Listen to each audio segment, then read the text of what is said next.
පසුගියදා චීනය අලුතින් ගුවන්ගත කෙරුණ ප්‍රහාරක ගුවන් යානය 6 වෙනි පරම්පරාවේ ප්‍රහාරක ගුවන් යානයක්ද?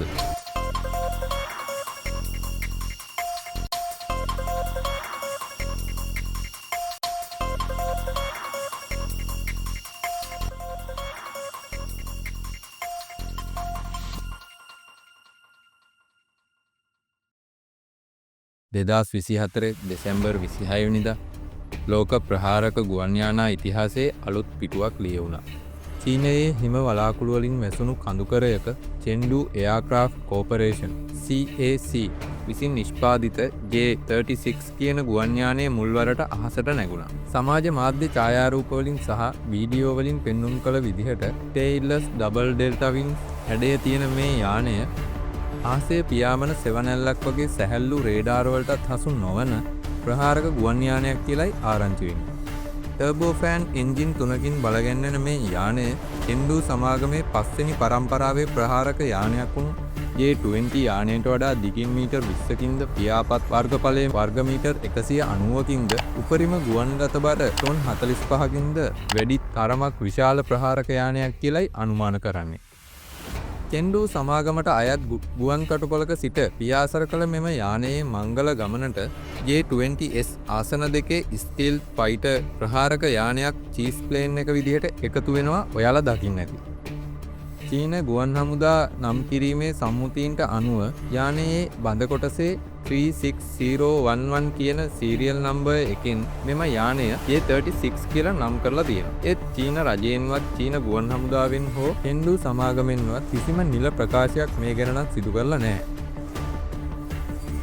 J-36 ප්‍රහාරක යානයේ අතීත කතාව 2019 පෙබරවාරි තෙක් දිවෙනවා.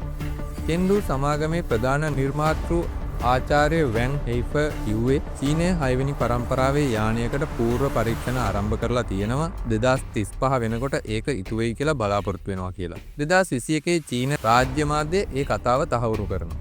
ඒ වගේම 2018 දී චෙන්ඩු සමාගම ඩිසයින් 8ක් මේ සඳහා යෝජනා කරලා එයින් 4ක් ලෝ ඇල්ටිටියුඩ් වින් ටනල් වල පරීක්ෂා කරනවා. 2021 ඔක්තෝබර් වල චෙන්ඩු සමාගමේ පරිශ්‍රයේ ටේල්ලස් ඩිසයින් එකක යානයක් තියෙනවා කියලා බුද්ධ්‍යංශ නිරීක්ෂණය කරලා තියෙනවා.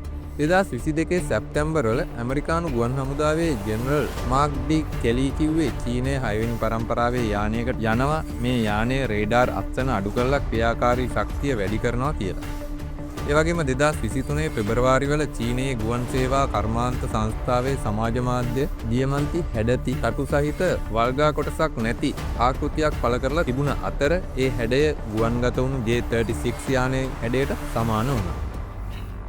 මම කලින් ප්‍රහාරක ගුවන් යානා පරම්පරා බිහිවීම ගැන කරපු වීඩියෝ එක බලපු ඔයාලට මතක ඇති මේ පරම්පරා බිහි වුණු විදිහ. ඒ අනුව අපි බලමු ඇමරිකාව, යුරෝපය, ජපානය, චීනය හා රුසියාව කියන රටවල් 6 වෙනි පරම්පරාවේ ප්‍රහාරක ගුවන් යානයක තිබිය යුතුයයි සම්මත කරගත්ත තාක්ෂණය ගැන. අති උසස් ස්ටීල් තාක්ෂණය. මේ වෙනකොටත් මම ස්ටීල් තාක්ෂණය ගැන කරපු වීඩියෝ ඔයාලා බලන්න ඇති කියලා හිතලා මම මේ ගැන පැහැදිලි කරනවා. රේඩාර් තාක්ෂණය හෝ අදෝරක්ත තාක්ෂණය 5 වෙනි පරම්පරාවට වඩා කැපී පෙනෙන තාක්ෂණික දියුණුවක් තියෙන ස්මාර්ට් ස්කින් නම් S2කටවත් නොපෙනෙන ලෙස ගුවන්ගත පරිසරයට ගැලපෙන විදිහට වෙනස් වීම බලාපොරොත්තු වෙන ගුවන් යානයක් 6 වෙනි පරම්පරාවට බලාපොරොත්තු වෙනවා. හයිපර්සොනික් වේගය. ස්ක්‍රෑම්ජෙට් එන්ජින් අඩංගු මාක් 5ක් හෝ ඊට වඩා වැඩි වේගයක්. ඒ කියන්නේ පැයට කිලෝමීටර් 6000කට වඩා වැඩි වේගයක් සහිත ඉක්මනින් සතුරු ඉලක්ක වෙත ළඟා වෙන වගේම සතුරු ගුවන් යානා ආරක්ෂණ පද්ධති මගහැරීමේ හැකියාව මෙයින් බලාපොරොත්තු වෙනවා.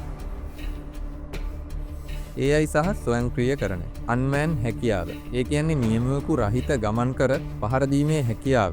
මොකද මාක් 5ක වේගයක් ගුවන් නියමයකට දරා ගන්න අසීරු නිසා. ජෑම හමුවේ සංනිවේදනයේ බිඳ වැටුනොත් බාධාවක් නොවි AI තාක්ෂණයෙන් නිවැරදිව ඉලක්ක හඳුනාගෙන පහර දීමේ හැකියාව හා ප්‍රහාරක යානය මධ්‍ය කේන්ද්‍රය කරගනිමින් ඩ්‍රෝන ඛණ්ඩ පාලනය කිරීමේ හැකියාවද 6 වෙනි පරම්පරාවේ ප්‍රහාරක යානයකින් බලාපොරොත්තු වෙනවා. Direct energy weapon.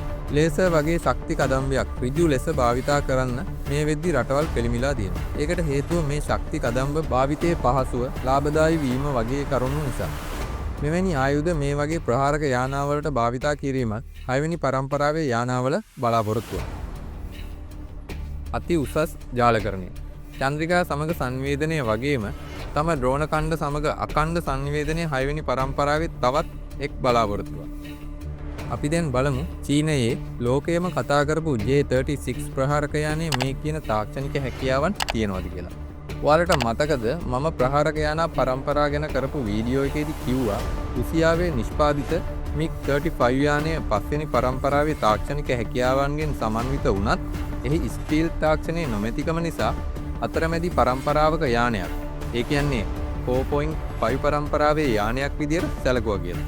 මේ යානාවත් සම්මත තාක්ෂණික හැකියාවන් සම්පූර්ණ කරගන්න බැරි වුණොත් ලෝකයේ මේ යානාව 6 වෙනි පරම්පරාවේ කියලා පිළිගන්නේ නැහැ. අපි මුලින්ම ස්ටීල් තාක්ෂණය ගැන බලමු. J-36 එකේ ටේල්ලස් ඩබල් ඩෙල්ටා ඩිසයින් එක රේඩාර් හරස්කඩ අඩු කරනවා කියලා සලකන්න පුළුවන්. ඒ වගේම ටේල්ලස් ඩිසයින් එක නිසා අදෝරක්ත හරස්කඩත් අඩු වෙලා 6 වෙනි පරම්පරාවේ තාක්ෂණික ගුණාංග වලට අනුරූපී වෙයි කියලා අනුමාන කරනවා. මේ ස්ටීල් තාක්ෂණය ගැන වැඩි විස්තර දැනගන්න අපි කරපු වීඩියෝ එක බලන්න. වේගය.